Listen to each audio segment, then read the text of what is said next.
غزل کمرے سے باہر چلی گئی۔ تھوڑی دیر بعد غزل کمرے میں داخل ہوئی تو اس کے ہاتھ میں کھانے کی ٹرے تھی۔ اس نے وہ ٹرے میرے سامنے رکھ دی۔ اس نے ٹرے سے کپڑا ہٹایا تو پرلطف خوشبو کے جھونکے میری سانسوں کو معطر کرنے لگے۔ وہ بھنا ہوا گوشت تھا۔ اس گوشت کو دیکھ کر میری بھوک اور بڑھ گئی۔ کھانا کھا لو۔ غزل نے کہا تو میں کھانے پر ٹوٹ پڑا اور کھاتا ہی چلا گیا۔ وہ گوشت بہت ہی مزیدار تھا۔ میں کھانے کے دوران میں غزل کو بھی دیکھے جا رہا تھا۔ اس کے لبوں پر ایک پراسرار سی مسکراہٹ رقص کر رہی تھی۔ کھانا کھانے کے بعد میں نے اس کا شکریہ ادا کیا اور کھانے کے برتن اس کی طرف بڑھا دیے۔ اچھا، میں ابھی آتی ہوں۔ اتنا کہہ کر وہ کمرے سے باہر نکل گئی۔ اچانک ہی کمرے کا دروازہ کھلا اور غزل کمرے میں داخل ہوئی۔ اس کے ساتھ ایک لڑکا اور ایک وہی بڑھیا تھی جسے میں پہلے بھی دیکھ چکا تھا۔ غزل نے تعارف کرواتے ہوئے کہا، اسجد، یہ مہیش ہے اور یہ ہماری امی ہے۔ اب کیسی طبیعت ہے تمہاری اسجد؟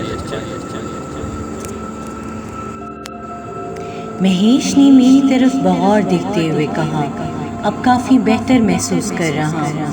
میں نے مسکراتے ہوئے کہا، اور ہاں اسجد، میں ابھی جنگل سے آ رہا ہوں۔ میں نے تمہارے دوست کو بہت تلاش کیا لیکن وہ مجھے کہیں نظر نہیں آیا۔ ہو سکتا ہے وہ گھر چلا گیا ہو۔ اچھا بیٹا، تم ٹھیک ہو جاؤ گے تو ہم بڑھیا کچھ کہتے کہتے رک گئی، جبکہ غزل اور مہیش کے چہروں پر مسکراہٹ پھیل گئی تھی۔ اچھا اسجد، تم آرام کرو، ہم پھر آئیں گے۔ مہیش، غزل اور بڑھیا کمرے سے باہر نکل گئے اور پھر یوں ہی لیٹے لیٹے میری آنکھ لگ گئی۔ رات کو سخت پیاس کی وجہ سے میری آنکھ کھلی۔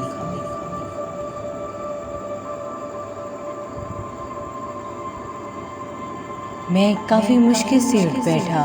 میرے بستر کے سرہانے کی طرف ایک چھوٹا سا ٹیبل رکھا گیا تھا جہاں پانی کا جگ موجود تھا۔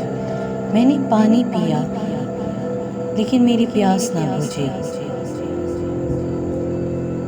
میں نے اپنے آپ کو عجیب محسوس کر رہا تھا۔ مجھے اپنے اندر ایک تبدیلی محسوس ہوئی۔ میرے بدن میں ہلکا ہلکا درد ہو رہا تھا۔ اچانک ہی میری نظر اپنے بازو پر بندی پٹی پر پڑی تو میں حیران رہ گیا، کیونکہ یہ پٹی پہلے موجود نہیں تھی اور اس پر ہلکا سا خون بھی لگا ہوا تھا۔ البتہ ٹانگوں، پاؤں پر، ہاتھوں پر پٹیاں پہلے سے موجود تھیں۔ میں نے ایک گہری سانس لی اور لیٹ گیا، لیکن میری نیند میری آنکھوں سے کوسوں دور تھی۔ ایک عجیب سی بے چینی اور گھبراہٹ سی محسوس ہو رہی تھی۔ یہ رات میری آنکھوں میں ہی کٹ گئی۔ صبح جب غزل ناشتہ لے کر آئی تو میں نے اس زخم کے بارے میں غزل سے پوچھا تو غزل نے کہا، ارے اسجد، تم تو ایسے ہی پریشان ہو رہے ہو۔ تمہارے بازو پر زخم تھا لیکن میں نہ دیکھ سکی تھی۔ تمہارے بازو پر ایک بہت زہریلا کانٹا چبھا ہوا تھا۔ میں جب کل کمرے میں آئی تو تم سو رہے تھے۔ میں نے تمہارے بازو پر چبھا ہوا کانٹا دیکھ لیا تھا، پھر میں نے وہ کانٹا نکال کر پٹی کر دی تھی۔ میں نے غزل کی بات کا یقین کر لیا اور ناشتہ کرنے لگا۔ ناشتہ کرنے کے بعد غزل کمرے سے باہر چلی گئی۔ میں نے بازو سے پٹی کھول کر دیکھی تو میرے بازو پر 2 ننھے سوراخ تھے اور میرے بازو پر خون بھی جمع ہوا تھا۔ میں نے بازو کو تھوڑا دبایا تو ان سوراخ سے خون کے 2 ننھے ننھے قطرے ابھر آئے تھے۔ میں نے دوبارہ بازو پر پٹی باندھی، بستر سے اٹھ کر کمرے میں ٹہلنے لگا۔ اس کے بعد مہیش کمرے میں آیا اور وہ مجھے حویلی دکھانے لے گیا۔ غزل بھی مہیش کے ساتھ تھی اور وہ مجھے حویلی کے مختلف کمرے دکھا رہے تھے۔ مجھے بہت اچھا لگ رہا تھا۔ حویلی کے سب کمروں کی سجاوٹ بہت ہی عمدہ انداز سے کی گئی تھی۔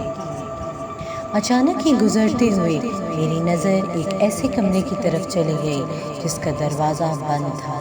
اس کمرے کی کھڑکی کے پاس مجھے ایک سایہ دکھائی دیا جو ایک دم ہی وہاں سے غائب ہو گیا۔ میں نے اسے اپنا وہم سمجھا اور مہیش اور غزل کے ساتھ چلتا رہا۔ انہوں نے مجھے حویلی کے اور تو سارے کمرے دکھائے لیکن وہ کمرہ نہیں دکھایا تھا جو بند تھا اور جس کے پاس میں نے سایہ دیکھا تھا۔ بہرحال یہ دن میرا بہت ہی اچھا گزرا۔ رات کو میں سو رہا تھا کہ اچانک ہی میری آنکھ بازو میں سخت درد کی وجہ سے کھل گئی۔ میں نے جب اپنے بازو کی طرف دیکھا تو میری آنکھیں حیرت سے کھلی کی کھلی رہ گئیں۔ دل زور زور سے دھڑکنے لگا۔ ایک سایہ میرے بازو پر جھکا ہوا تھا اور وہ میرا خون پی رہا تھا۔ اچانک ہی میرے منہ سے ایک فلک شگاف چیخ نکل گئی۔ اس سائے نے سر اٹھا کر میری طرف دیکھا۔ اف خدایا! اس کی سرخ انگارہ آنکھیں بالکل اس خوفناک بلی کی طرح تھیں اور اس کا رنگ بھی بالکل اس خوفناک بلی کی طرح تھا، کالا سیاہ۔ اس سائے نے اپنی خونی نظروں سے مجھے گھورا اور آنکھ جھپکتے ہی وہاں سے غائب ہو گیا۔ میرا جسم بری طرح کپ کپانے لگا تھا۔ میں نے اپنے بازو کی طرف دیکھا جس سے خون بہہ رہا تھا۔ اچانک ہی میری آنکھوں کے سامنے اندھیرا چھا گیا اور میں بے ہوش ہو گیا۔ جب مجھے ہوش آیا تو میں بستر پر تھا اور ہر طرف خاموشی چھائی ہوئی تھی۔ میں نے ایک نظر اپنے بازو کی طرف دیکھا، اس پر اب پٹی بندھی ہوئی تھی۔ ایک پل کے لیے تو میں حیران ہوا، پھر سوچا غزل نے ہی دوبارہ پٹی کر دی ہوگی۔ اب مجھے پورا یقین ہو گیا تھا کہ اس حویلی میں خوفناک سایہ ہے اور وہ سایہ اس خوفناک بلی کا ہی ہے۔ مجھے اس حویلی سے خوف آنے لگا تھا کیونکہ اس حویلی میں موجود سایہ میری جان کا دشمن بن گیا تھا۔ میرا ارادہ تھا اب جلدی اس حویلی سے جانے کو تھا کیونکہ وہ سایہ کسی بھی وقت میری جان لے سکتا تھا۔